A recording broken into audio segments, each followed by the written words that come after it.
Merci, bonjour, bienvenue à ce stand des Amis de l'Humain qui ne désemplit pas, le débat précédent était à la hauteur des enjeux qu'il posait autour de l'insurrection. Et ça tombe bien parce qu'on compte un petit peu aborder l'idée des insurgés de l'art aujourd'hui. Alors c'est pas un sujet facile, je ne remercie pas Charles Sylvestre de m'avoir proposé d'animer ce débat, mais en même temps je suis extrêmement heureuse d'avoir à mes côtés Bernard Lubat, musicien. Doit-on encore le présenter pour les lecteurs de l'UMA? Non, je ne crois pas. Mais pour ceux qui, malheureusement pour eux, ne lisent pas l'UMA, Bernard Lubat est un musicien, comme il s'est défini lui-même, qui longtemps a été un musicien de studio le jour et un musicien de jazz la nuit, jusqu'à ce qu'il finisse par tourner la page et aller ailleurs et revenir à Uzès, dans les Landes. Et à partir de là, créer, inventer, imaginer d'autres possibles pour lui, pour la musique, pour les artistes, avec les Estejadas de las Arts, qui évidemment, avec un nom pareil, puisque ce n'est pas un festival ni un festival, mais c'est quelque chose d'à part. Et c'est autour de cet endroit-là, magique, magnifique, auquel je vous invite tous, que tous ces amis autour de la table se sont rencontrés. Olivier Neveu, qui est universitaire, professeur d'esthétique théâtrale et qui vient de commettre un ouvrage passionnant, intéressant contre le théâtre politique aux éditions La Fabrique. Delmas, Alain et Lydie Delmas, ils sont séparés tous les deux, mais ils sont ensemble depuis longtemps et ils sont ce qu'on appelle des œuvriers, les chevilles ouvrières des Estejadas de las Arts, du Zest, et qui fêtent cette année 30 ans de compagnonnage de la CGT avec Uzest.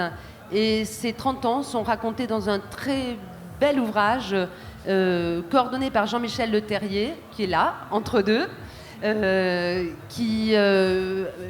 ouvrage avec évidemment des photos, mais beaucoup de textes et des portraits. Des portraits parce que ce qui caractérise Uzest aussi, c'est la singularité de chacun. Chacun vient avec ce qu'il est et il s'invite et il a une sorte de carte blanche. Et c'est bien parce que qu'on soit artiste ou simple spectateur, on a tous une carte blanche et on a tous cette liberté de pouvoir s'improviser à tout bout de champ, dans tous les sens du terme. Champ, enfin en tout cas avec les deux orthographes possibles. Donc les insurgés de l'art, c'est après le débat extrêmement vigoureux et revigorant qui nous a précédés, quand on se promène dans l'espace des Amis de l'UMA, qui est quand même, de mon point de vue, le plus bel espace de la fête de l'UMA, parce qu'il fait appel à notre intelligence, mais il est bienveillant, il est fraternel, il est il est un résumé parfait de ce que devrait être la fête de l'UMA du début à la fin. Et quand je dis ça, bien évidemment, je ne dis pas qu'il ne faudrait pas de grandes scènes, mais la fête de l'UMA, ça ne peut pas se résumer à ça. C'est les Amis de l'UMA, c'est quelque chose de singulier, de particulier, d'extrêmement vivifiant. Quand on vient aux Amis de l'UMA, qui enfin ont trouvé un lieu loin, malgré le boum-boum, loin des grandes scènes qui nous empêchent de nous parler, de nous écouter, de nous entendre, de nous engueuler, de nous aimer, on peut voir l'exposition des affiches d'Ernest Pignon-Ernest qui sont magnifiques et c'est pas sans émotion qu'on croise des silhouettes comme celle de Colette Mani, de Francesca Solleville, d'Antigone 82, cette très belle pièce de théâtre mise en scène par Jean-Paul Vinzel il y a très peu, sur le Portugal et la révolution des œillets. Et voilà, c'est tout ça, c'est l'histoire et c'est le présent, c'est la colère d'hier et d'aujourd'hui, c'est l'insurrection d'hier et d'aujourd'hui permanente. Donc, à partir de là, il y a Benedetto aussi, dans les affiches exposées, au moins 2 spectacles d'André, Le Petit Train de Monsieur Camaudet et Rosa Lux pour Rosa Luxembourg. Et Camaudet, c'est le capitalisme monopolistique d'État. Voilà, c'était le travail d'André Benedetto là-bas au Théâtre des Carmes à Avignon, sans relâche. Et tout ça, c'est normal. Voilà, on se croise, on est tous ensemble. J'entendais tout à l'heure, je crois que c'est Daniel Salnave qui disait la révolution, personne ne peut l'écrire avant qu'elle ne se fasse, qu'elle existe. C'est peut-être un peu pareil pour l'insurrection. On ne se décrète pas insurgé. On l'est. Comment on pratique l'insurrection quand on est Bernard Lubat, depuis Uzeste, loin des médias, loin du mainstream, loin de tout ça? D'abord, bonjour. D'abord en fuyant ça. Boum, boum, boum, boum. Fuir ça comme la peste, quoi. Comme disait l'autre, suivez celui qui cherche la vérité et fuyez comme la peste celui qui dit l'avoir trouvé. Comment? Mais oui, mais je peux pas faire plus fort. Mets-le là. Là, non, c'est pareil. Vas-y, mets plus fort. Vous êtes flemmard quand même, il faut vous apporter tout sur un plateau, là, hein. Ouais, non, mais c'est pas de votre faute avec la grosse caisse qui n'en finit pas. Vous savez, la grosse caisse, c'est intéressant parce que du point de vue capitaliste, la grosse caisse, ça a un sens, quoi, vous voyez? C'est pas le hasard, quoi, c'est redoutable, quoi. C'est pour ça qu'elle est toujours là, la grosse caisse militaire, vous voyez? Bam, bam, bam, bam, même ici. Alors évidemment, à Uzeste, ça n'existe pas, on a sucré la grosse caisse. On a une toute petite caisse, là-bas. À Uzeste, on s'est insurgé contre la musique à vendre. C'est ça, la musique à vendre. On a pensé que c'était plus intelligent et plus ludique de jouer de la musique à vivre. Vous voyez? Et pour jouer de la musique à vivre, il fallait penser que la musique, c'est ce qui rend la vie plus intéressante que la musique. Par exemple, vous voyez? C'est-à-dire qu'on n'est essentiellement pas d'accord avec nous-mêmes. L'art, ça n'existe pas, c'est pour ça qu'il faut l'inventer. Donc à Uzeste, comme ça n'intéressait personne, à Uzeste, on est d'avant-garde champêtre. Uzeste, c'est 340 habitants. Vous voyez, à part les pins, les oiseaux, tout ça, on n'embête personne, quoi. Et ce qui nous a permis d'être libres dans la relation avec l'autre, une relation coupable, évidemment, c'est-à-dire pas du tout commerçante ni électorale, mais la relation avec l'autre différent, quoi.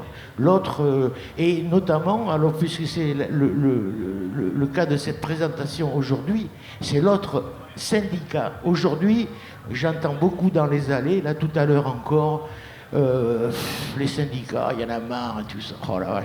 Il y a des gens qui ont voté la révolution avant-hier, quoi. Bon, formidable. Ils se sont engagés, c'est très bien, mais on dirait qu'ils découvrent qu'il n'y a personne qui l'a fait avant eux et ils continuent à le faire pendant que eux découvrent que, etc. C'est un peu emmerdant Oui, je sais pas, j'entends pas ce que vous dites. Personne n'a dit ça dans le débat. Pardon? Personne n'a dit ça dans le débat. Ah non, mais je ne parle pas du débat tout à l'heure, je dis ce que j'ai entendu, moi, dans les allées, là, partout. Pas qu'ici, d'ailleurs, hein, ailleurs. Et pas qu'ici, dans la fête de l'humain. La relation avec les syndicats. Et nous, à Uzeste, on a pris le contre-pied, puisque ça fait 30 ans qu'on s'est associé, après plein d'engueulades, plein de confrontations, avec la CGT. C'est pas par hasard, parce que moi, je suis musicien et qu'il y avait qu'un syndicat à l'époque, c'était le syndicat des musiciens, c'était la CGT. Et on s'est associé dans une co-élaboration, un co-voisinage, et on a affronté nos contradictions les uns et les autres. Au sens d'Édouard Glissant, quand il dit la relation, quoi, le tremblement de la pensée. Au lieu de croire qu'on avait raison les uns et les autres, Édouard Glissant, qui est venu à Uzeste pendant de longues années, nous a appris à trembler de ce qu'on pensait, de nos certitudes, quoi. Donc on a travaillé ça. On a travaillé ça avec des gens qui arrivent de l'entreprise, qui sont des ouvriers. C'est de là d'ailleurs qu'est venue cette transformation du mot œuvrier. Un jour j'ai pensé qu'il ne fallait pas confondre ouvrier et oublié. Je pense qu'aujourd'hui, on a oublié qu'on est des ouvriers, quoi. On est des ouvriers de la vie. Et œuvrier, je trouve ça intéressant parce que nous sommes une œuvre à l'œuvre. L'être humain est une œuvre en soi. Il est à l'œuvre de lui, de lui-même. Voilà. Il se construit, il se transforme, il s'étudie, il se découvre, il se parle et surtout il s'échange, quoi. Donc Uzeste, on a travaillé cette question depuis 40 ans maintenant de comment entreprendre une relation coupable, c'est-à-dire ni électorale, ni bancable, une vraie relation, quoi qu'elle coûte, quoi. Voilà. Et donc on a engagé ça avec la CGT, on a engagé ça avec d'autres artistes, avec des peintres, avec des intellectuels, avec le voisin, avec le boulanger, avec des tas de gens qui nous détestent aussi, voilà. Oui, c'est très intéressant parce que moi j'essaye toujours d'établir une relation avec le public, mais une relation véritable, pas une relation clientéliste. Vous voyez, Éric Satie disait « J'ai un grand respect des goûts du public, je lutte contre ». Voilà. Donc, parce que je pense qu'on se mérite une vraie relation. C'est ce qui quand moi je joue pas pour faire plaisir aux spectateurs. Je joue pour me demander ce que je joue, quoi, à quoi je joue. Voilà. Alain Delmas, vous êtes un peu à l'origine de cette association, non pas de malfaiteurs, mais en tout cas entre Uzeste et la CGT, de ce long compagnonnage. Est-ce que au départ, vous étiez contre? Est-ce que vous êtes allé contre le syndicat qui peut-être regarde de loin des artistes qui font des choses un peu étranges qu'on ne comprend pas très bien dans leur coin? Comment ça s'est passé tout ça? Comment ça s'est construit? Ça, c'est un combat qui existe encore aujourd'hui. La conception du rapport à l'art entre le syndicalisme et l'art, le syndicalisme et la création artistique, c'est toujours un combat, même au sein de notre organisation. Mais ça ne se posait pas à l'époque parce qu'ils ne connaissaient pas Bernard trop. Donc quand ils ont été voir le premier concert, ils ont dit « mais qu'est-ce que c'est, qu'est-ce qu'on fout ici ?» etc. Voilà. Donc ça a été le combat qu'on a mené. Non, au départ, quand on s'est rencontré avec Bernard, d'abord on n'imaginait pas que 30 ans après, on aurait construit, on aurait travaillé cette jachère, et qu'on en serait là aujourd'hui, mais on n'en est pas, on a encore beaucoup, enfin, le chemin il est interminable de toute façon. Mais c'est vraiment ce que disait Bernard, c'est-à-dire ces rencontres, ça a été de l'écoute, de la confrontation, du temps aussi parce qu'il faut du temps pour construire des relations de confiance, c'est-à-dire sortir des a priori et faire en sorte que chacun est ce qu'il est, mais comment on accepte d'aller sur le terrain de l'autre. Et c'est vrai que c'est toujours compliqué, y compris chez nous, hein, c'est pas simple. Mais ceci dit, moi, écoutez, quand on voit ces 30 ans, sur Uzeste, on a à peu près 500 syndiqués, femmes et hommes, qui sont venus travailler à Uzeste, avec la CGT. Mais la CGT, ce n'était pas qu'une petite main pour combler un trou de l'organisation d'Uzeste. C'était une volonté de coélaborer à la fois les contenus, les réflexions, etc.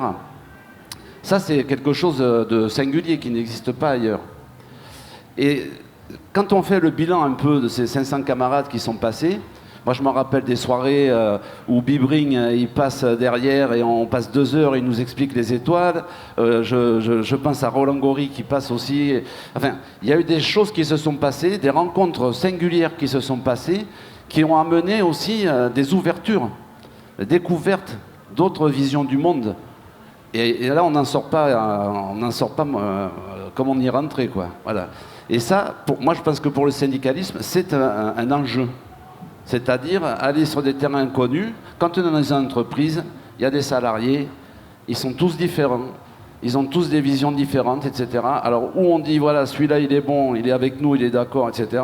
Et on fait, où on dit voilà, on va affronter, on va discuter, on va argumenter, on va réfléchir ensemble et on va construire ensemble. Voilà. Et moi je crois que, bon, on y reviendra, mais Uzeste nous a aidé à ça, il nous a aidé aussi à modifier des pratiques.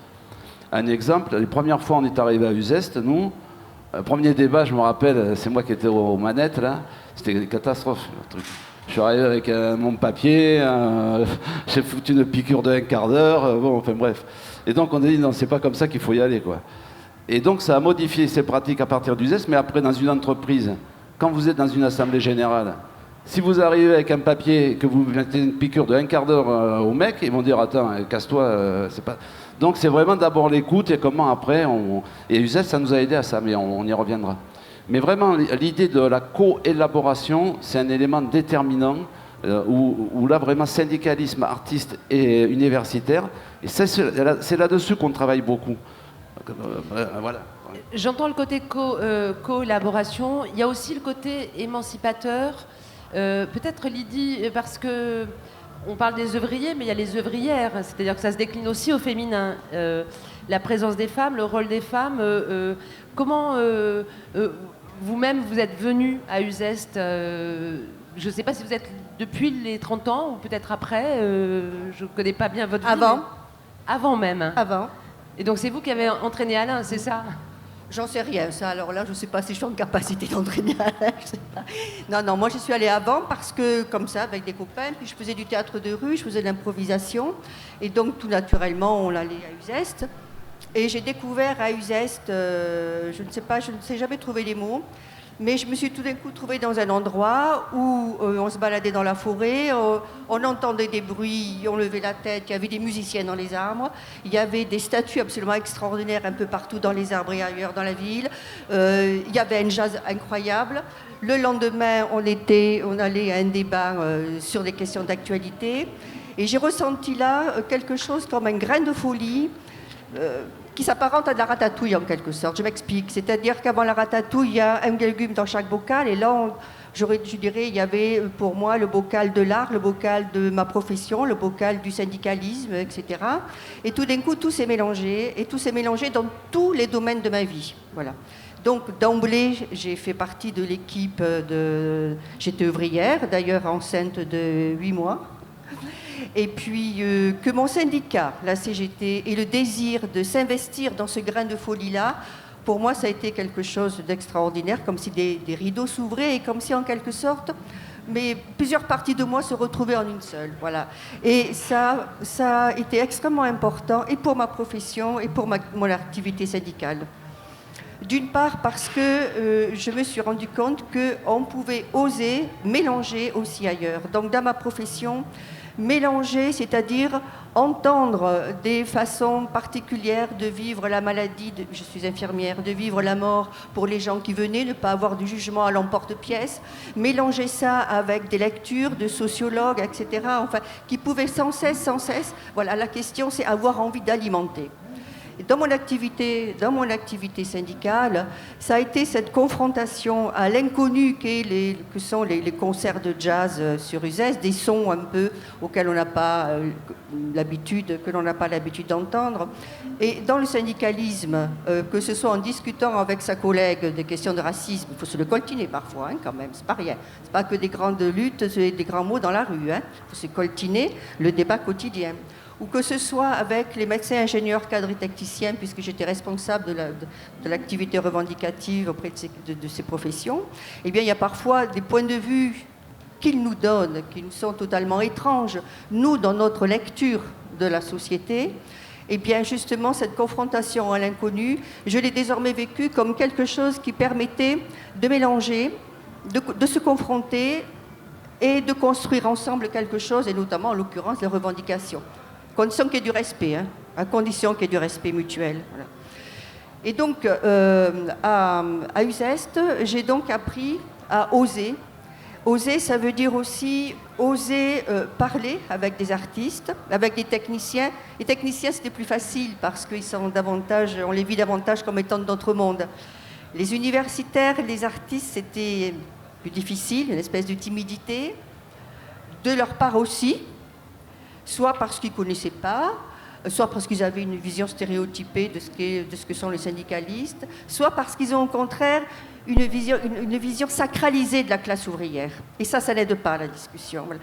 Et petit à petit, nous avons cheminé tous ensemble pour aller vers ce travail commun, un travail extrêmement collectif, que ce soit parmi les ouvriers et ouvrières, ou que ce soit avec l'équipe du Zest et tous les artistes qui viennent. Et ma grande expérience à moi, ça a été celle de participer à l'arrivée de débats sur les questions d'égalité femmes-hommes dans les sociétés, puisqu'on n'a pas parlé que de la France ou que de Bordeaux. Et on a mélangé dans cet apport-là d'abord l'énorme richesse d'un travail extraordinaire fait dans le département de la Gironde et la région Aquitaine sur ces questions-là, en lien bien sûr avec tout le travail national qui était fait au sein de la CGT, mais également en mêlant à ça le partenariat intersyndical international que nous avions, la CGT Aquitaine, avec plusieurs pays d'Europe, et ce qui fait que nous avons proposé des débats dans lesquels sont venus des Grecs, des Espagnols, des femmes argentines, enfin de divers pays avec qui nous travaillons, mais également en y apportant la richesse de nos années d'expérience de travail avec les associations féministes de Bordeaux, notamment à partir du moment où il y a eu la lutte contre les invasions dans les blocs où se pratiquaient les IVG. Et donc sur Bordeaux, de ce point de vue, il y a un très fort ancrage de travail mutuel. Et donc voilà, les associations sont venues, enfin bref, nous avons pu faire là aussi un travail de mise en commun qui apporte une richesse importante, parce que la preuve, c'est que beaucoup de gens assistent à nos débats et qu'une année, en 2005, Bernard et l'ensemble de la compagnie a proposé qu'il y ait une journée entière dédiée à cette question, avec un véritable engagement, c'est-à-dire que la journée entière était dédiée à la question des femmes, mais chacun dans son champ d'action, bien sûr, avec la demande que les artistes présents ce jour-là s'y engage également. Donc un conteur a fait un conte sur l'histoire d'une femme. Les artistes sur scène ont fait des choses en lien. Enfin voilà, je vais un petit peu vite. Mais donc l'engagement a été jusque-là. Et ce qui est extrêmement important, c'est que les œuvriers, donc c'est-à-dire des copains du collectif d'Uzeste, ont dit combien ce travail qui a été fait sur l'égalité femmes-hommes à Uzeste leur a permis de découvrir toute une réalité qu'ils ne voyaient pas, et leur a permis de poser dans leur syndicat ces enjeux revendicatifs de travailler avec sur l'égalité femmes-hommes. Jean-Michel de Terrier, c'est vous qui avez coordonné cet ouvrage, Le swing des œuvriers. Vous avez été auparavant longtemps responsable de la culture à la Confédération de la CGT. On doit à la CGT la création de festivals comme celui de Cannes ou d'Avignon. On l'a oublié, mais c'est l'histoire, c'est comme ça. Et puis, on a eu des politiques par l'entremise des comités d'entreprise extrêmement audacieuses, offensives, avec les comités d'entreprise auprès des théâtres. Et puis, petit à petit, tout ça a un peu disparu du paysage. Et j'ai le sentiment qu'il reste Uzeste. Alors, est-ce que c'est la dernière réserve d'Indiens pour la CGT? C'est quoi Uzeste finalement? Est-ce que c'est de là où il faut repartir ou redynamiser quelque chose, inventer autre chose? Il se passe des choses, heureusement, au-delà d'Uzeste, mais Uzeste, c'est quand même quelque chose de particulier dans l'histoire du festival lui-même, dans l'histoire de la CGT. Et ce qu'on a voulu avec ce livre, 30 ans après, c'est de verser dans l'histoire générale de la CGT une singularité d'Uzeste, une singularité d'un compagnonnage, on pourrait dire un concubinage. Il n'y a pas de mariage, il n'y a pas de pax. C'est vraiment, comme disait Aragon, parlant du Parti communiste, chaque soir j'en ma carte et chaque matin je la reprends. Uzeste, c'est comme ça, on se quitte le dimanche matin et on ne sait pas si on sera encore là un an après. Donc il n'y a pas de choses écrites d'avance. Et on a voulu montrer pourquoi ça fonctionne à Uzeste. Ça fonctionne dans une exigence réciproque, c'est pas toujours facile. Il y a eu des moments d'anicroche, des moments un peu compliqués. Il a fallu mettre de l'huile, et pas que de l'huile, souvent voilà, dans les débats. Et ce qui nous paraît intéressant, c'est vraiment de considérer Uzeste comme un laboratoire. Voilà. Pour nous, c'est le syndicat, on veut observer ce qui s'y passe, voir comment ça fonctionne dans la durée, 30 ans après, et comment des camarades s'y investissent et ce qu'ils en retirent. Tout à l'heure, Bernard disait œuvrier, c'est faire œuvre soi-même. C'est-à-dire, c'est pas uniquement attendre le grand soir d'une révolution culturelle. C'est comment, là où on est, en tant qu'individu, femme, homme, avec son parcours, ses singularités, comment on agit pour faire quelque chose. Et ce qui est intéressant dans l'expérience d'Uzeste, et je pense des deux côtés, sur le plan artistique comme sur le plan syndical, c'est justement qu'on voit bien que ce qui fait œuvre, c'est l'engagement d'hommes et de femmes. Et aucune expérience comme celle-ci ne pourrait durer aussi longtemps s'il n'y avait pas des histoires individuelles qui rentrent dans l'histoire générale. Comment la petite histoire, celle avec un petit H, féconde la grande histoire, celle du H collectif. Et y compris lorsqu'on évoque le parcours du Zest, ça tient sur des engagements d'hommes, de femmes, autant du côté de la compagnie Lubat, Bernard et Dédé, tout le monde, Cornelou, tous ceux qui, Fabrice Vieira, c'est des parcours et des choix individuels d'engagement. Et du côté syndical, c'est aussi des femmes et des hommes qui ont mis, c'est une expression d'Alain Delmas, les mains dans le cambouis pour faire que ça vise. Et je veux dire que par rapport à ce livre-là, qui est un bilan d'étape, parce qu'on est à 30 ans et c'est une bonne mesure, 30 ans, voilà, parce que beaucoup de camarades sont encore là, sont des témoins actifs de l'histoire et leurs portraits figurent dans le livre, donc c'est une bonne dimension de taille humaine, mais qui n'aurait pas existé s'il n'y a pas d'engagement. Au départ, donc l'engagement, c'est la CGT, la région Aquitaine, qui décide de s'engager dans cette expérience de l'Essayada. Au départ, la région, c'est Alain Delmas, voilà. Mais c'est un homme avec des camarades et qui emmène derrière lui d'autres hommes, d'autres femmes dans cette aventure. Après, d'autres ont pris le relais. On parle dans le livre d'un camarade qui nous a quittés récemment, Philippe Mediavilla, qui a été secrétaire de la région CGT Aquitaine, qui a joué un grand rôle dans cette aventure. Aujourd'hui, c'est Valérie Paulet qui est là, et sans qui ce livre n'aurait pas existé. Il a fallu aussi que des femmes et des hommes s'engagent pour que Uzeste continue et pour que ce livre existe. Donc c'est des parcours individuels qui croisent la grande histoire. En même temps, c'est vrai, ce qui nous rapproche aussi, c'est ce côté, oui, on est insurgé en permanence, on n'est pas insoumis, c'est plus que ça, on n'est pas insoumis, on est insurgé. C'est beaucoup plus profond le terme d'insurrection que celui d'insoumission. Et en fait, ce qui fonctionne, c'est le respect des différences et des singularités. Et je pense que depuis 30 ans, les uns et les autres ont appris à se connaître.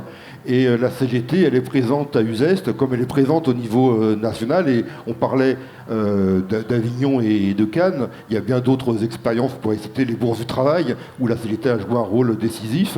Là, c'est un peu particulier parce que ça dure. Voilà, ça dure. Et c'est intéressant de bien voir pourquoi ça dure et ce qu'il faut préserver, parce que tout ça est fragile. Et il y a un chapitre du livre qui s'appelle « La probante rencontre d'une rencontre improbable ». Donc c'est probant, mais c'est improbable. Et ça reste improbable. Et voilà, et dans 2 ans, dans 3 ans, dans 1 an, on ne sait pas ce que va devenir Uzeste. On ne sait pas non plus ce que va devenir ce compagnonnage entre un syndicat et entre une compagnie musicale, entre un lieu comme Uzeste. En tout cas, on est dans des différences qu'il faut faire fructifier, qu'il faut verser dans un tronc commun. Et je crois que chacun se respecte à condition d'y mettre du sien et de cultiver ces différences. Et là, les différences, elles sont manifestes, elles sont réelles. Mais nous, lorsqu'on évoque à la fois la grande histoire de la CGT et l'histoire d'Uzeste, ce qu'on souhaite mettre en avant, et là c'est vraiment une vraie passerelle entre le festival d'Uzeste et la CGT, c'est que la rencontre se fait sur la reconnaissance que ce qui fonde un syndicat comme la CGT, c'est le rapport au travail. C'est-à-dire que la CGT, c'est pas un ministère de la culture, c'est pas une collectivité locale, c'est pas une association, c'est un syndicat, c'est une confédération dont la raison d'être, c'est la défense des salariés. Et des salariés au travail, ou ceux qui en sont écartés, mais qui aspirent à trouver un travail. Et à partir de cette valeur du travail, la CGT a fondé une politique culturelle. Donc le travail, c'est de la culture, et la culture, c'est aussi un travail. Et ça, à Uzeste, réellement, c'est à l'œuvre des deux côtés. Et je pense que les ouvriers artistiques et les ouvriers non artistiques, mais qui œuvrent dans le champ du syndicat, ont conscience de partager cette idée que le travail est une culture et que la culture est un travail. Merci. Olivier Neveu, vous avez commis un ouvrage, un essai extrêmement passionnant contre le théâtre politique, qui est un peu un livre d'un insurgé qui aime passionnément le théâtre, mais qui porte un regard terrible sur la fabrique du théâtre, peut-être telle qu'elle se fait aujourd'hui. Vous êtes venu à Uzès pour la première fois l'an dernier? Non, pas l'an dernier. Bon, bref, peu importe, il y a 4 ans. En tout cas, l'an dernier, vous êtes venu parler d'Armand Gatti. Cette année, vous y étiez pour parler évidemment de votre ouvrage, mais aussi vous êtes venu avec Maggie Marin, qui est une immense chorégraphe, une femme merveilleuse qui venait pour la première fois à Uzès, qui était chez elle là comme un poisson dans l'eau. Elle a tout vu, tout pris. On la voyait comme un enfant émerveillé devant les débats, les spectacles, les films, les rencontres, les coups à boire entre deux. Elle était merveilleusement bien. Parlez-nous, vous, de votre Uzès, du rapport. Alors, tout ce qu'on dit sur le travail, la culture au travail, le travail c'est de la culture c'est du travail. Quand vous écrivez un livre qui dit contre le théâtre politique, hein, et en tout cas contre ce qu'on en fait, contre ce qu'on en dit ou contre ce qu'on voudrait en dire. Ça marche, oui. Bonjour, merci pour l'invitation. Oui, moi je suis venu très tardivement à Uzès. J'y suis venu il y a 4 ans, mais j'en avais entendu parler par André Benedetto, beaucoup. Je vais pas raconter mon Uzès parce que ce serait anecdotique. La seule chose, c'est que ça s'est arrêté il y a 3 semaines et que ça fait 3 semaines que je vis encore sur cette énergie-là. Cette rentrée pénible, dure, même si les camarades d'hier, la RATP, nous ont filé un bon coup de niaque. Et puis aujourd'hui, c'est plutôt une très belle journée, donc on reprend un peu. Mais la rentrée est dure et Uzès dure aussi. C'est-à-dire que c'est cette énergie. Ce que je peux dire, c'est que le lendemain d'Uzès, j'ai croisé Bernard et je lui ai dit je vais t'écrire dans les 10 jours. Je ne lui ai pas écrit, je n'y arrive pas. Je n'arrive pas à lui écrire, je suis très intimidé. Et je n'arrive pas à lui écrire parce que tout ce que j'écris est sentimental, un peu naze, un peu banal. Et je pense que ça n'est pas un hasard. Je crois qu'Uzès met en impasse un certain nombre de lieux communs ou un certain nombre de descriptions qu'on peut faire d'un événement, de quelque chose qui vient nous toucher. Et que moi, j'ai pas encore les mots pour le dire, ou les mots que j'emploie sont des mots qui ne donnent absolument pas la pleine mesure de l'ampleur de ce qui s'y passe. Voilà. Je trouve que ce qui se passe à Uzès a de l'ampleur. Et on sait bien comment, sous Sarkozy et le néolibéralisme, c'est compliqué d'avoir de l'ampleur. Parce que c'est ça qui est atteint. Alors on sait bien qu'aujourd'hui, c'est la casse du code du travail, c'est la casse de nos retraites, c'est bon. Le néolibéralisme s'attaque très concrètement aux conquêtes de la classe ouvrière, mais le néolibéralisme a aussi des conséquences dans nos vies sensibles, dans nos vies mentales. Il y a un livre tout à fait passionnant de Jonathan Crary qui s'appelle « Le capitalisme à l'assaut du sommeil ». On dort moins bien, on rêve moins bien. Annie Lebrun avait écrit un livre incroyable au début des années 2000 qui s'appelle « Du trop de réalité », dans lequel elle met en cause le crime sensible qui est en train de se produire et qui est la faute du néolibéralisme. Quand le projet de vie, c'est de devenir milliardaire, ça laisse des empreintes dans les individus, quoi. Nous sommes en train d'intérioriser ces petites vies mesquines, cette concurrence de chacun contre tous à chaque instant. Et c'est très difficile de donner à sa vie une autre ampleur. Et pour moi, Uzès donne à sa vie une autre ampleur, et Uzès a de l'ampleur. Le sujet du débat, c'est les insurgés. Alors, je sais pas, insurgés, insoumis, mais je pensais à nos classiques. Insurgé, pour moi, c'est Blanqui. Et l'insurgé Blanqui, c'est 2 choses. C'est un type qui est capable de mesurer au mètre près la barricade qu'il faut construire, c'est-à-dire qu'il est dans cette pratique-là. Une barricade, ça se tient, ça se monte comme ça se met à tel endroit de la rue, et puis qui, à la fin de sa vie, au Fort du Taureau, réinvente l'histoire de l'humanité, et voire plus, dans un livre incroyable qui s'appelle « L'éternité par les astres ». Je ne sais pas si vous connaissez cet ouvrage délirant de cet homme qui, paumé, qui a passé sa vie en tôle. Dès qu'il sortait, on le remettait en prison. Il a raté la Commune de Paris parce qu'il était en tôle. Ils l'ont mis au Fort du Taureau. Les gardes avaient pour ordre de tirer dès qu'il s'approchait trop près des fenêtres pour qu'il ne puisse plus jamais voir la mer. Bon, jamais oublier de quoi est capable la bourgeoisie. Et donc, Blanqui, au Fort du Taureau, écrit un livre absolument échevelé qui s'appelle L'éternité par les astres, qui a beaucoup à voir avec Gatti d'ailleurs, me semble-t-il. Et l'insurrection, c'est ces deux choses-là, c'est ces deux bouts-là. C'est être capable très concrètement de monter une barricade, de la penser, d'assumer le combat de rue, et on sait ce à quoi nous avons été confrontés, ce à quoi le mouvement des Gilets jaunes a été confronté en termes de répression policière, et on sait que ça ne va pas s'arrêter. Et il ne s'agit évidemment pas de tomber dans un idéalisme débordant où l'art pourrait tout, la pensée pourrait tout.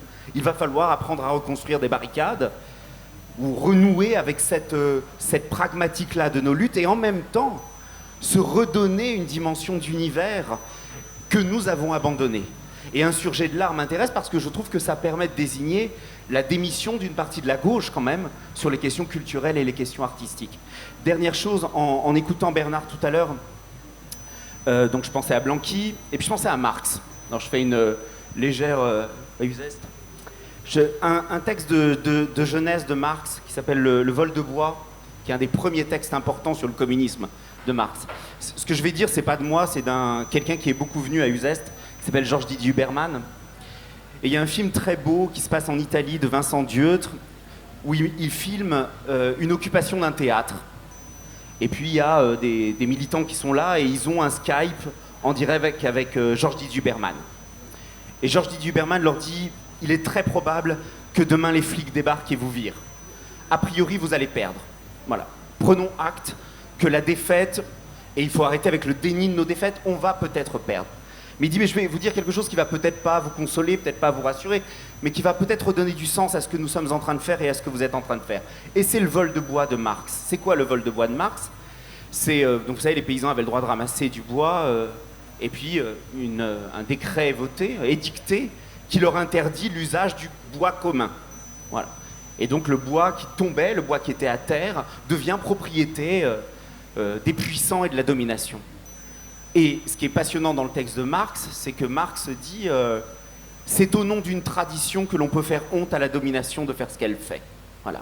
La domination nous invente des nouvelles lois, elle nous explique qu'il faut s'adapter, elle nous explique que c'est ça la modernité, le nouveau monde macroniste, et c'est au nom de la création d'une tradition que nous venons lui dire non, cela n'a pas toujours été comme cela.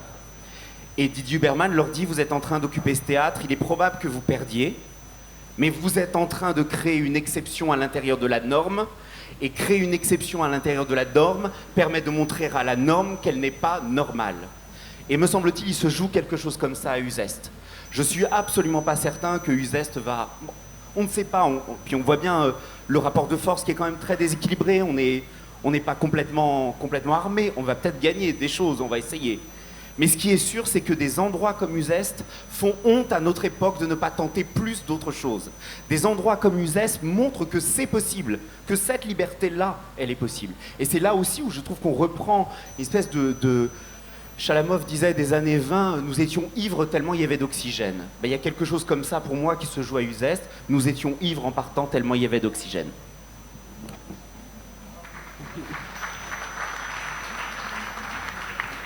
Merci. Alors il y a des mots là qui me font... il y a le terme de barricade que vous employez. À Uzeste cet été, tout en haut du chapiteau flottait un drapeau rouge, un drapeau noir, des gilets jaunes. L'idée de occuper l'espace, occuper le pré occupé chez Lubas, ça c'est permanent. Les Champs-Élysées sont une occupation permanente. Il y a ce grain de folie. J'ai entendu les mots laboratoire, ratatouille. Bernard, comment on fait pour tenir le cap, pour ne pas lâcher, malgré les coups, malgré les défaites, malgré l'usure, la tentation peut-être de grossir, de faire venir les stars, histoire d'eux, et puis comme ça on se refait, mais grandir, qui n'est pas la même chose que grossir, comment on fait pour tenir? Plutôt que prévoir le pire, mieux vaut improviser. Voilà, Uzeste, on a pris cette espèce de souffle du jazz qui est justement une musique qui n'en finit pas de commencer. Cette musique, elle a démocratisé la pratique de l'improvisation à l'époque de Bach, de Mozart, de Beethoven. c'était les classes supérieures qui pouvaient improviser musicalement. Aujourd'hui, maintenant, il n'y a plus un seul festival de jazz qui ne rajoute pas dessus et musique improvisée. Donc l'improvisation, c'est devenu une espèce de pratique qui commence à devenir un peu commune. Alors c'est pas forcément la solution pour que ça soit magnifique, mais en attendant, c'est une audace. C'est un engagement, moi je dirais un enjazzement. À Uzès, on est enjazzé, quoi. Voilà. Et ça permet justement de parier sur des relations qu'on invente. Ce qu'on voulait faire, c'est en le faisant qu'on le découvre. Pas avant, ni après, on ne sait pas, mais on fait, on rencontre l'autre, voilà. Cultiver cette relation de l'autre qui nous renvoie à nous-mêmes, puisqu'on ne se connaît pas mieux que l'autre. Finalement, la personne qu'on connaît le plus mal, hein, c'est soi-même. Donc il y a du boulot, quoi. Et donc je ne sais pas du tout ce que ça sera. Avec Fabrice Vieira, avec qui on fait, puis on l'a fait avec André Mainviel avant, avec Patrick Osier. Ça s'est fait petit à petit avec des personnalités, puis des invités. On ne l'a pas vraiment fait exprès au départ. On l'a fait par désir. C'est pour ça qu'on a mis devant le café l'Estaminet, n'entrez pas sans désir. Ce désir de jouer, quoi. De jouer comme des enfants, de jouer. D'ailleurs, je dis souvent que la musique que je préfère, moi, c'est le rugby. Parce que ça se joue avec opposition, il y a deux équipes, ils se rentrent dedans et il en sort quelque chose, quoi. Parce que la rencontre, c'est l'art rencontre, tout contre. Voilà. Et c'est comme ça qu'on s'amuse, qu'on joue, quoi. Il y a des tas de choses qu'on fait pendant l'Esteiade de las Arts, c'est pas un festival, on appelait ça une manifestivité, pour faire les intéressants, quoi. Manifeste et festif, quoi. Il ne faut pas nous croire, quoi. Je disais, c'est pas croyable. Voilà. Si on peut nous réfléchir, mais c'est pas croyable. Nous, on joue un jeu dont on ne connaît pas les règles. Quand elles nous emmerdent, on les change, on les invente, on joue. Il y a des tas de... On écrit un programme, tout est écrit à Uzès. Sauf qu'on ne sait pas comment faire ce qu'on a écrit. Vous voyez ? Il y a un programme, il est toujours fini 8 jours avant que commence la manifestivité, mais on ne sait pas comment on va y arriver. On a écrit des trucs, ah oui, ce soir-là, cet après-midi-là, 18h30, il va y avoir ça. Sauf qu'on ne sait pas comment on va le faire, on sait d'ailleurs pas toujours si les gens qu'on a écrits seront là, quoi. Ils sont prévus, pas toujours, quoi. Souvent, je me rappelle une année, avec André Benedetto, justement, on avait prévu de faire un truc, un spectacle le soir. Et je suis monté sur scène et je dis, ce soir, nous allons faire un spectacle qui va s'intituler « Sauvons la recette ». Puisque la moitié des gens prévus n'étaient pas là. Et soit ils n'avaient pas été prévenus, soit ils étaient en panne d'essence dans la lande. Enfin, c'est pas très bien réglé, notre truc. C'est ça, justement, parce qu'il y a du jeu là-dedans. Quand il y a du jeu, c'est pas très bien réglé. Il y a de la liberté dans les mécanismes. Vous voyez, c'est pas au point. Uzès n'est pas du tout au point, quoi. Voilà. Et pourtant, c'est une articulation. C'est ça le jazz, quoi. Vous savez, le jazz, c'est pas fini. Quand on s'écoute avec mon copain Michel Portal, ouais, c'est sûr qu'après le concert, il y a quelqu'un qui va nous dire j'ai enregistré le concert, ça vous intéresse d'écouter? On dit non, vous rigolez, non, il n'en est pas question. Non. À la limite, on pourra l'écouter dans 4-5 ans, quoi, si vous l'avez toujours, mais on ne peut pas, parce que c'est pas possible. On envoie des trucs, on ne sait pas du tout ce qu'on envoie, on ne sait pas comment ça se joue. Quand je jouais avec André Benedetto sur scène, je ne savais pas du tout, il ne savait pas ce qu'il allait dire, moi je ne savais pas ce que j'allais jouer. De temps en temps, il me regardait méchamment dans le genre, mais qu'est-ce que tu fais? C'est toi qui joues, c'est moi? Non, mais je ne sais pas qui. Et tout ça, et toute cette liberté entretient un art de la relation, une relation coupable, et non pas innocente ou prévue d'avance, quoi. Voilà, on ne sait pas, on ne sait pas. Et dans ce on ne sait pas, il se passe beaucoup de choses qui se savent, quoi. mais qu'on ignorait avant, quoi. Et c'est un peu ça l'esprit du zeste. L'esprit du zeste, c'est pas au point, quoi. C'est un esprit critique en situation critique. Voilà. On a l'esprit critique, on monte sur scène pour prévoir un truc. Moi, je sais que quand j'aime bien jouer, c'est ce que je vais faire ce soir. Je vais jouer avec Michel Portal. Je veux absolument pas savoir ce qu'il va jouer. Je le connais plus. Il joue ce qu'il veut. Moi, je joue ce que je veux. Et c'est dans la relation qu'on va construire quelque chose. Qu'il va se passer quelque chose, quoi, qui nous dépasse évidemment. C'est pour ça que c'est très difficile d'en parler après. Avant, oui, mais pendant, ce qui se passe, c'est ça qui est vital, quoi, vibrant et vivant. C'est-à-dire, c'est ça la musique à vivre, quoi. Alors que la musique à vendre, que vous entendez là-bas sur la grande scène partout, tout est fabriqué, tout est trafiqué, tout est industriel. Voilà. Ils commencent, ils rentrent sur scène, ils savent comment ça va se terminer, ils terminent à l'heure, c'est comme ça qu'ils passent à la télé. Ta chanson, elle fait combien? 3 minutes 12. Très bien, 3 minutes 12, impeccable. Il fait 3 minutes 12, vous vous rendez compte? C'est pour ça qu'il ne peut pas y avoir de musique improvisée à la télé dans les radios actives, parce que les musiciens de jazz sont des gens, ils sont pas cohérents, quoi. Ils jouent, ils savent pas s'arrêter, ils savent même pas commencer. Alors, oui. Donc voilà. Donc ça peut pas. Donc Uzès, c'est un lieu. Ils nous avaient pas prévu. Vous savez, au début, quand on a commencé Uzès, on a commencé avec Michel Portal dans un concert. On passait par là en tournée, on a dit tiens, on va aller manger le jambon chez les parents. Voilà, ça a commencé comme ça, vous voyez, c'était une profonde.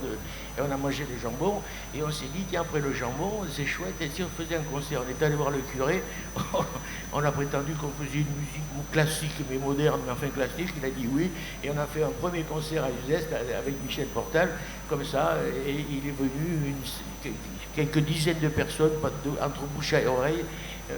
Et c'est comme ça que Uzès est né. C'est né avant terme. Je ne sais même pas si c'est né d'ailleurs. En tous les cas, ça grandit comme ça. Ça existe, mais voilà. Et donc, on s'est dit, et à la fin du concert, on s'est dit, dis donc, mais tu ne trouves pas qu'on a joué libéré là? Eh ben oui, on a joué libre, quoi. Et petit à petit, on a compris que la liberté, c'était un truc qui était asocial, finalement. Notamment dans le régime actuel, on ne peut pas être libre, quoi. Il faut être rentable, quoi. Il faut être bancable, il faut être... alors que nous, on était biodégradable, vous voyez, on était écologiste avant la lettre, on ne s'en était pas rendu compte. Notre musique, à nous, qu'on joue, elle existe parce qu'elle disparaît. Et les commerçants ne peuvent pas du tout... Ils essaient de l'attraper pour la vendre, c'est un désastre, ça disparaît, quoi, vous voyez. C'est comme ça qu'on peut être libre, et c'est ce qui se passe à Uzès. C'est pour ça que toutes les soirées sont des concepts, c'est un bien gros mot, mais on ne sait pas trop, on prépare, c'est un peu comme dans la cuisine, où on fait les ingrédients, on fait cuire ça, puis on ne sait pas comment ça va, on ne sait pas. C'est à chacun, et c'est assez démocratique parce qu'il s'agit de réunir sur une scène souvent des artistes, pas que des artistes, d'ailleurs il y a des tas de gens que je ne connais pas d'ailleurs qui viennent sur scène des fois, mais dans un processus démocratique, où chacun joue sa responsabilité du temps, de l'espace, du volume, et voilà, et des tomates éventuelles qu'on peut recevoir à la fin de cet exercice, quoi. Voilà.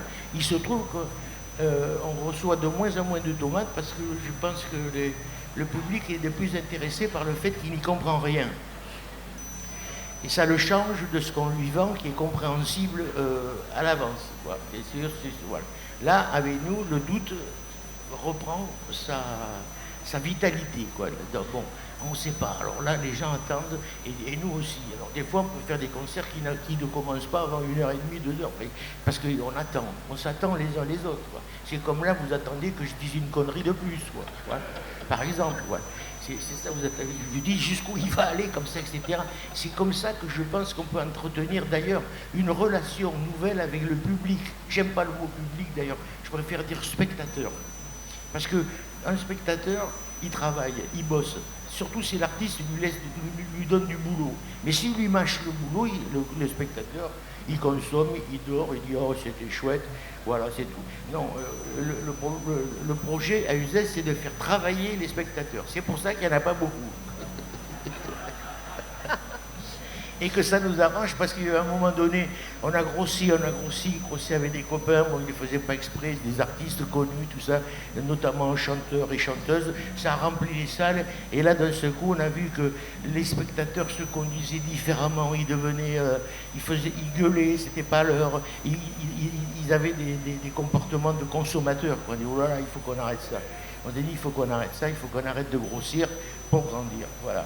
Et on a commencé par faire des spectacles déserts où il n'y avait personne sur scène et pas trop dans la salle. Voilà. On a tout repris à zéro pour retrouver un sens ludique, vous voyez.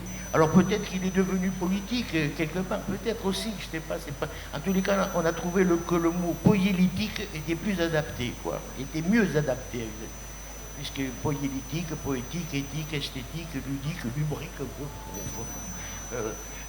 acoustique, écologique, oui, bien sûr, bon, ouais. Et communiste, ah oui, tiens, ça on nous l'a dit, c'est trop là quand même. Parce que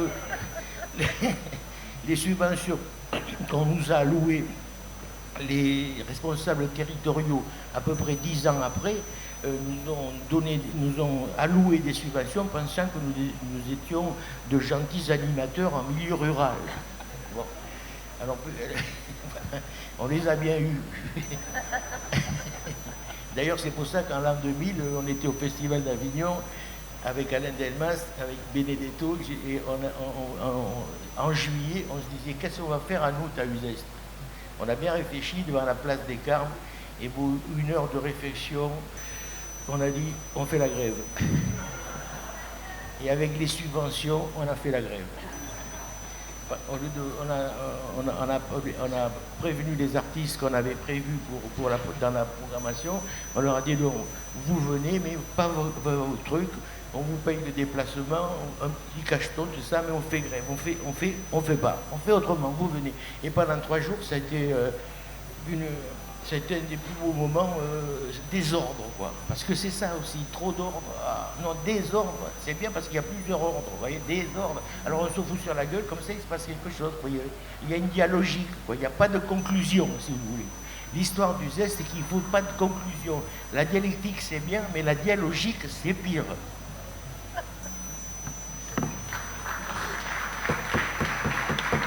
Merci.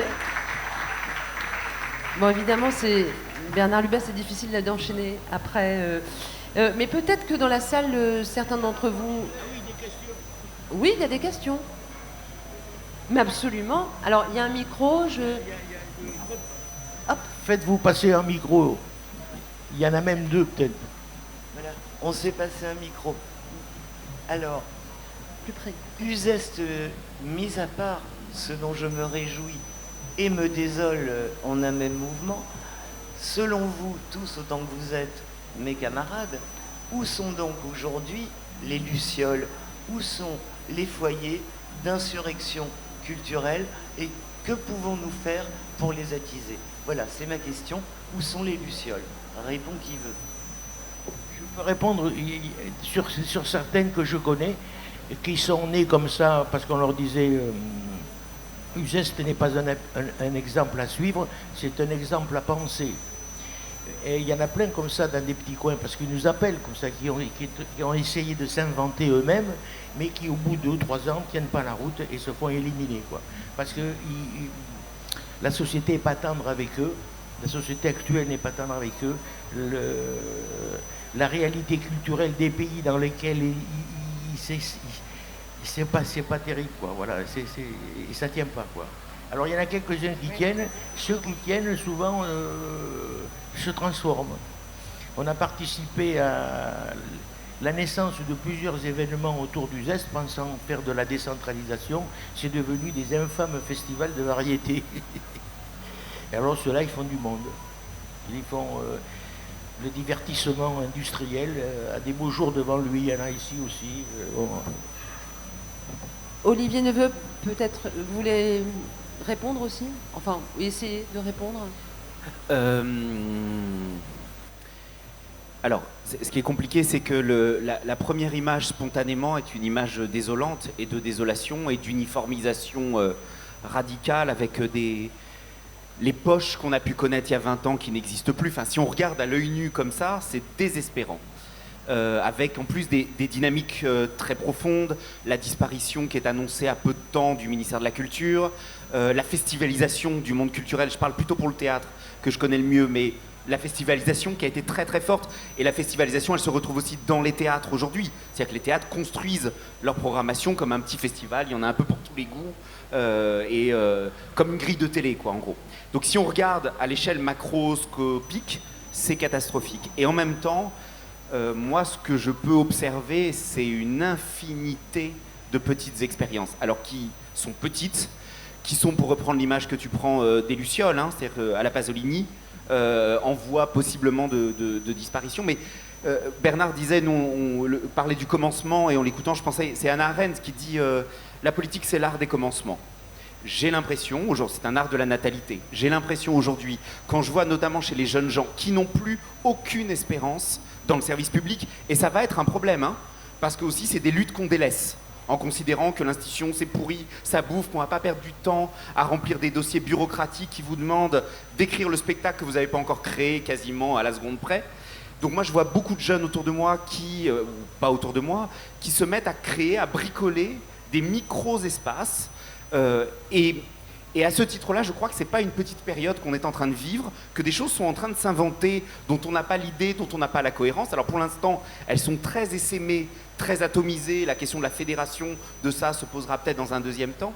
Mais moi j'avais été frappé, je m'arrête là, par un texte d'un philosophe qui est mort il y a 3 ans, qui s'appelait Miguel Abensour, qui avait écrit un éloge du petit, et qui avait dit dans les périodes de monumentalité brutale, ou le grandiose, vous savez, c'est l'expression « on va vous en mettre plein la vue ». Bon.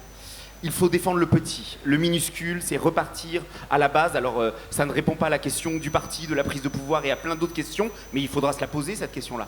Mais il n'empêche, me semble-t-il, qu'il y a une multiplication de petits aujourd'hui qui donne qui donne beaucoup de raisons d'espérer. Voilà. Une question ici. Cerisette, ouais. Les artistes dans les arbres. Ah bah, je sais bien qu'à Paris, il n'y a pas... Si, il y a quand même des arbres. En tout cas, il y a de moins en moins d'artistes dans les rues, puisqu'ils ont été fliqués, ils sont toujours fliqués de façon redoutable.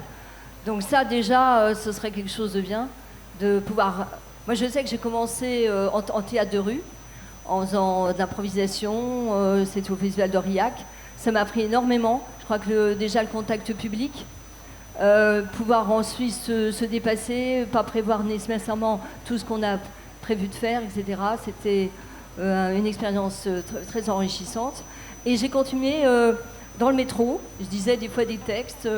Ça surprenait les gens. Je faisais des sketchs aussi parce que j'ai un spectacle robot, le connais-moi, que vous pouvez voir sur YouTube. Je fais un robot. Je suis la seule femme qui fait un robot, mais bon, parce que bon, je trouve qu'on est en effet, on va vers une technologie. Je voulais donner un message par rapport à ça, et pourquoi pas. En effet, je pense qu'on connaîtra les robots dans quelques années, ils feront partie de notre vie. Donc, je ne dis pas sans moquer, mais essayer de faire réfléchir à partir de ça. Et c'était une expérience très intéressante de faire un robot. Alors, je me dis, il faudrait inclure au niveau de... Alors, je ne sais pas comment faire pour faire avancer les choses, mais déjà auprès de... Je ne sais pas de qui ça dépend, je crois que c'est de la préfecture, mais les artistes... moi, quand je suis arrivée à Paris, il y a 30 ans environ, il y avait plein d'artistes dans les rues. Il y avait une vie qui circulait grâce à ça. Et maintenant, les artistes de rue, on en voit dans certains points, on en voit dans le métro, mais oui, un petit peu, si. Évidemment, on voit de moins en moins d'artistes à texte. C'est beaucoup de la musique. Alors bon, pourquoi pas. Non, mais je veux dire de la musique qui fait du bruit. Donc là, c'est important d'entendre des paroles, des textes, des artistes qui jouent, des comédiens. Il y a des comédiens au niveau du Printemps des Poètes qui le font dans le métro. Mais je dis, retrouvons cette vie sociale où il y avait des artistes qui s'exprimaient, qui faisaient même exprimer les gens. Il y avait des artistes, des chanteurs de rue qui faisaient chanter les gens qui étaient autour d'eux, etc. Ça crée des liens. Et ça, ce serait bien à retrouver. Alors, bien sûr, ne parlons pas de tout ce qui est des médias, où on est complètement... moi, je trouve que c'est bien quand même que les artistes puissent s'exprimer dans les médias. Il y a de moins en moins d'émissions. Alors, pour les comiques, n'en parlons pas. Il y avait On ne demande qu'à en rire, bon, même si l'émission a été des fois critiquée, mais elle a permis de faire connaître des comiques. Il y avait anciennement le petit théâtre de Bouvard qui n'a pas été remplacé, La Classe, etc. Maintenant, c'est pour ça qu'il y a quelques années, il y avait encore plus d'expression des artistes dans les médias qu'il y en a actuellement. Moi, je dis qu'il ne faut pas les mettre de côté parce que c'est un moyen de se faire connaître. Voilà. Merci. Qu'est-ce qu'on fait par rapport à ça? Vous voyez, voilà, c'est tout.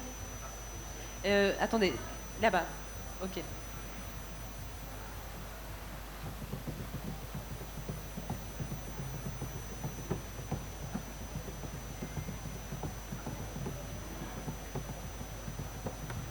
Merci beaucoup, bonsoir. Et merci, vous m'avez bien fait rire, Bernard Lubin, et j'aime beaucoup votre poésie, des mots. En fait, je voulais poser une question à Olivier Neveu, parce que j'ai entendu, et c'est pour ça que je suis ici aujourd'hui, qu'il avait écrit un livre qui s'appelle « Contre le théâtre politique ». Et j'ai essayé de commencer à le lire, mais je l'ai perdu dans le train un peu certainement. Et donc, en fait, pas pour moi, mais peut-être pour tout le monde, j'aimerais bien qu'il nous dise en quelques mots ce qu'il a voulu parcourir comme dans l'histoire du théâtre contemporain en écrivant ce livre. Merci. Alors, moi, ça fait 20 ans que dans l'université, je travaille sur le théâtre et la politique, donc je ne suis pas devenu un renégat en quelques mois, je n'ai pas retourné ma veste. Il ne s'agit absolument pas de... Le titre est polémique, il est ironique. Il ne s'agit évidemment pas de dire le théâtre ne doit pas s'occuper de questions politiques. Il s'agit de venir interroger une sorte d'impératif politique aujourd'hui, qui est notamment celui de l'État, qui demande aux artistes, faites-nous du théâtre politique. C'est quasiment le dernier endroit encore toléré, avec une sorte d'injonction étatique. D'écouter aussi un certain nombre d'artistes qui disent, je fais du travail du théâtre politique. Et donc, d'essayer de regarder quelles sont les aventures du mot politique. Qu'est-ce que veut dire le mot politique quand il est utilisé par Jean-Marc Dumontet, qui est le meilleur ami du président de la République, qui fait un festival de théâtre politique, ou quand il est utilisé par une jeune compagnie dans la marge, ou quand il est utilisé par un artiste du théâtre public reconnu. Essayez de suivre les aventures du théâtre politique, et ma proposition, c'est de se dire, le problème de théâtre politique, c'est que quand on les met côte à côte, on pense plus ce que le théâtre fait à la politique et ce que la politique peut faire au théâtre. Donc c'est pas contre le théâtre politique, au sens il faudrait que le théâtre cesse de s'intéresser à la politique. C'est contre, au contraire, c'est contre le théâtre politique dès lors qu'il est rouillé par l'usage. Et qu'est-ce que ça peut vouloir? L'idée, c'est, et si on faisait théâtre et politique et qu'on investissait ce « et », qu'on se mette à... Et beaucoup d'artistes le font, et le livre aussi défend beaucoup d'œuvres actuelles. Il ne s'agit pas du tout de dresser un portrait purement négatif de la situation. Au contraire, je trouve, je l'ai dit, que nous vivons une période plutôt très enthousiasmante et très excitante. Mais c'est comme dans les vieux couples, quoi, quand on ne se pose plus la question de son appariement, quand on ne se pose plus la question de pourquoi on est côte à côte, et de se dire, tiens, si on refait travailler le mot théâtre et si on fait retravailler le mot politique, ça veut dire quoi, politique? Politique peut prendre tellement de sens. Il y a la politique Charlie, citoyenniste, catéchistique de l'État républicain, il y a la politique subversive, il y a la politique insurrectionnelle, il y a la politique communiste, et le mot théâtre. Et de se dire, tiens, qu'est-ce que ça fait à la politique si je prends le mot théâtre au sérieux? Qu'est-ce que ça fait au théâtre si je prends le mot politique au sérieux? Et d'essayer de réinventer des articulations comme un certain nombre d'artistes le font. En fait, c'était pour le titre, encore une fois, qui est ironique et polémique, et au bout de 5 pages, j'essaye de liquider la question pour ne pas être récupéré par certaines personnes. Pour moi, la question, c'est comment est-ce qu'on arrête d'avoir un usage journalistique, notamment, et universitaire, paresseux du terme, et qu'on se remet à découvrir la profonde fécondité de l'alliance du théâtre et de la politique. Voilà. Marcel Le Guillou. Bonjour. Donc nous sommes dans une fête, donc j'aimerais bien qu'on reparte de ce débat avec un grand sourire. Donc l'art est partout. L'art est sur les murs, l'art est dans les bars, l'art est dans les théâtres aussi. Enfin, il faut vraiment aussi avoir l'œil ouvert, accepter qu'il y ait des choses qui sont très conçues, très arrêtées, des choses qui sont complètement improbables. Voilà, donc il y a un espace public. Si l'espace est public, on doit le prendre en compte et nous intervenir dedans. Les artistes, les spectateurs, les gens qui ont envie de dire quelque chose, de marquer un petit poème sur un mur, c'est déjà prendre la parole, c'est déjà donner de l'art, de donner de la poésie. Donc voilà, on a un espace de liberté dont on se prive nous-mêmes. Donc voilà. Donc on est à la fête, continuons la fête et écrivons sur les murs. Voilà, merci. Merci. Là-bas, je vois une main qui se lève et un autre en dessous. Oui, bonjour. Je voudrais poser une question à Monsieur Lubin. Je vous remercie, vous êtes assez... J'apprécie votre discours qui est riche. Et je suis allé à Uzès il y a une vingtaine d'années, à 2 reprises pendant mes congés. C'était une époque où je faisais des festivals, j'étais à Aurillac, etc. Et bon, j'ai des bons souvenirs à Uzès. Cela étant, je voudrais vous poser une question, c'est votre rapport à l'argent. Parce que moi, mon souvenir d'Uzès, c'est que bon, il y avait effectivement une grande inventivité, etc. Maintenant, c'était pas cadeau quand même, les concerts. Et moi, l'ambition que j'ai pour les concerts, etc., c'est que ça soit accessible au plus grand nombre, quoi. Donc, bon, je vous interpelle là-dessus, quoi. L'argent et ce que vous faisiez. Bon, oui, d'accord. Cette année, on a baissé les prix.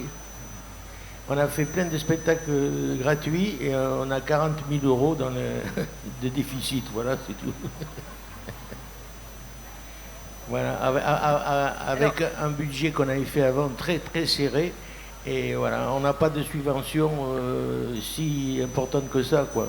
Bernard, redis le budget du Zest quand même, parce que... Le budget du Zest, si je ne dis pas de conneries... 260 Oui, 260 000 euros, c'est voilà. Ça. Voilà. Pour faire 10 jours, quoi. Ce qui est... pour le festival, c'est 260 000 euros, c'est à l'année. Donc c'est 160 000 euros, c'est-à-dire c'est peanuts. Quand on connaît les autres festivals, ouais. Je ne vous parle même pas de Marciac, mais Musique à la rue, tous les festivals qui se déroulent à côté, alentour et ailleurs en France, c'est peanuts. C'est-à-dire donc il y a effectivement une économie. Donc comment on fait pour que le plus grand nombre puisse venir, mais en même temps, il faut que tout le monde y trouve son compte, à commencer par les artistes. Il faut aussi qu'ils gagnent leur croûte. Mais c'est une vraie question qui est posée. Et c'est vrai que cette année, il y avait des spectacles gratuits et que l'équilibre financier est difficile à trouver. Jean-Jacques Barré, tu voulais parler, non? Je t'ai vu lever la main. Et tout le monde est payé sur le festival. Hein, tout le monde est payé sur le festival. Voilà, merci, oui. Les techniciens, les artistes, etc. Parce qu'on fait attention à ça aussi au sein du conseil d'administration du Zest musical.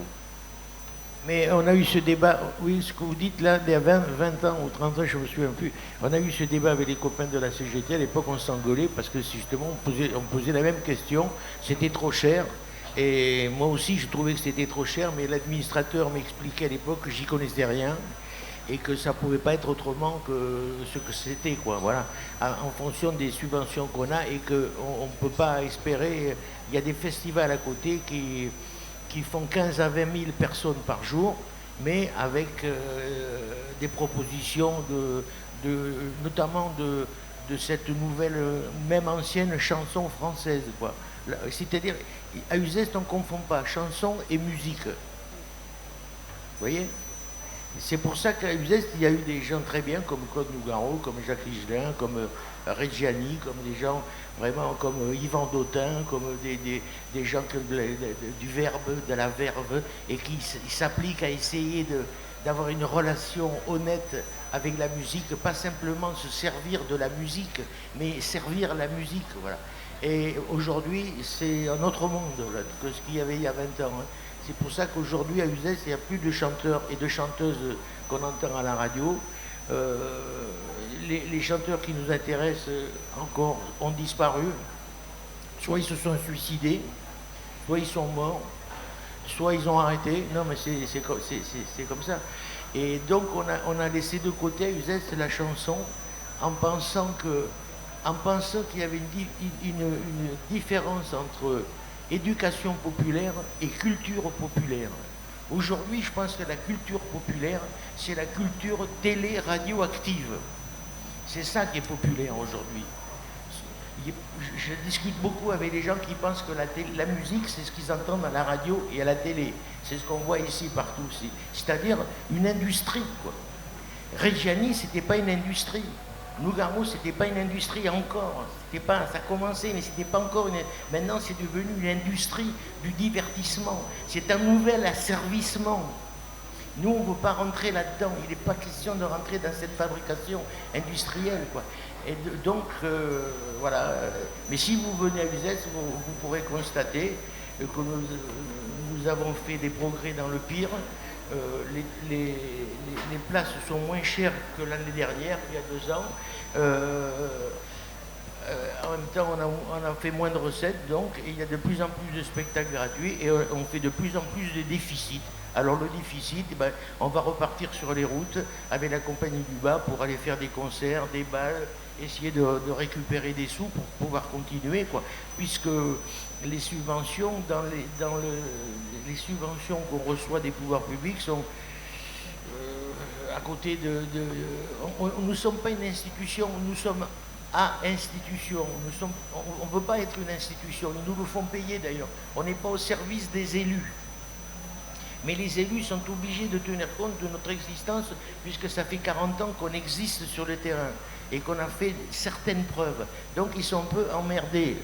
Par exemple, nos élus sur le terrain, ils sont de cette espèce de gauche qui est plus à gauche.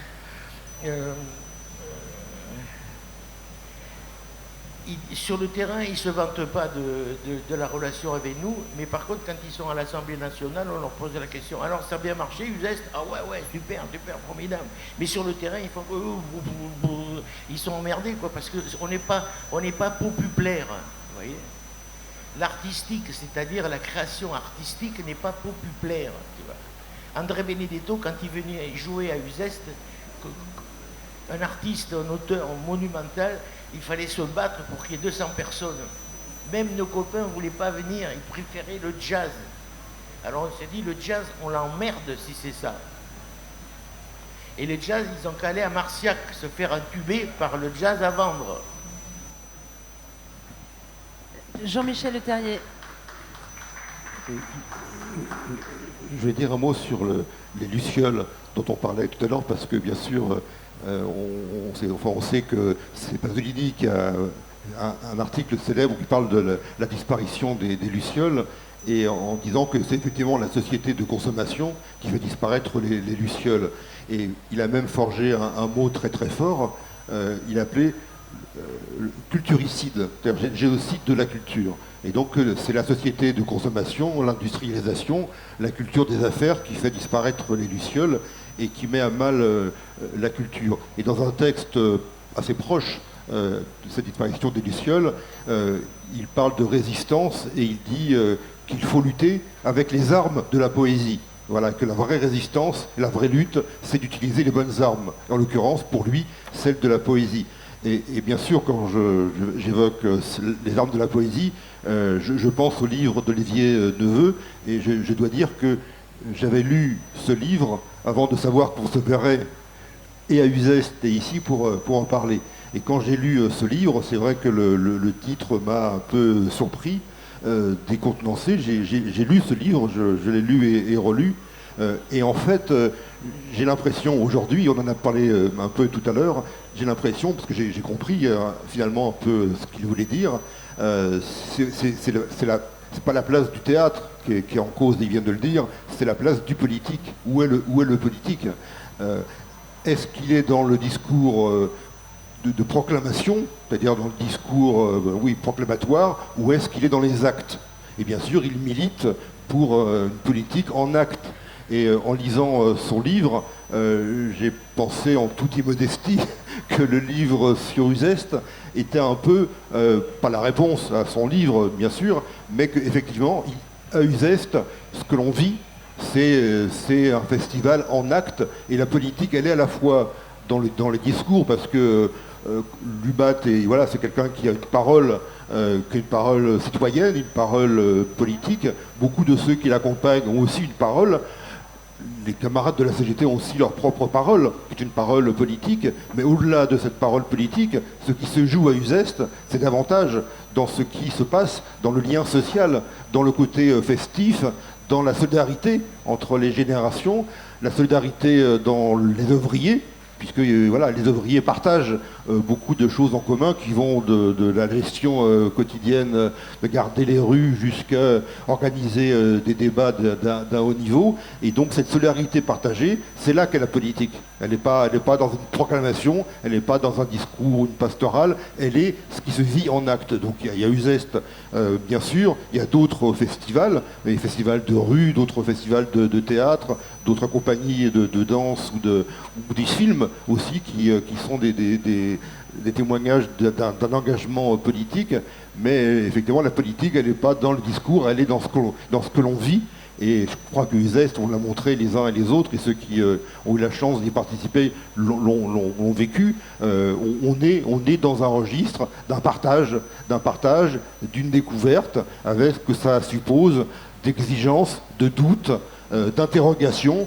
Et on a appris aussi, nous militants syndicaux, on a appris aussi que le doute n'est pas un handicap, mais que le doute c'est une vertu. Et d'apprendre à douter de soi, douter des autres, apprendre le silence, apprendre l'écoute, ce sont des grandes leçons aussi politiques.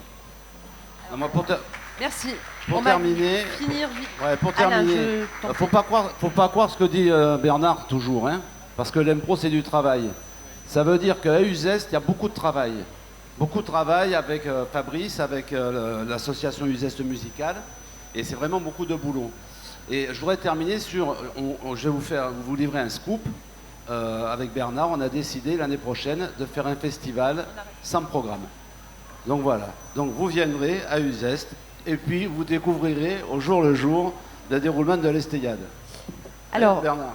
Merci. Je voudrais juste remercier donc Jean-Michel Leterrier et tous les œuvriers pour le swing des œuvriers que vous pouvez trouver en vente ici et au Village du Livre. Olivier Neveu pour Contre le théâtre politique, pareil en vente au Village du Livre, je crois. Faire un clin d'œil à mon ami et maître Jean-Pierre Leonardini qui réédite Profil perdu d'Antoine Vitesse aux éditions Le Clos Jouve, qui est là, merci Léo. Et vous dire que je suis fière d'écrire dans l'Humanité et d'écrire chaque année sur Uzès et de défendre Uzès en dépit des mots dubitatives et interrogatives et un petit peu circonstanciées. Je pense qu'on a une ligne éditoriale à défendre dans ce journal. Uzès en fait partie et c'est un plaisir de faire partager aux lecteurs, à ceux qui ne peuvent pas s'y rendre, ces moments d'une intelligence et d'une liberté totale. Merci à vous, bonne fin de soirée.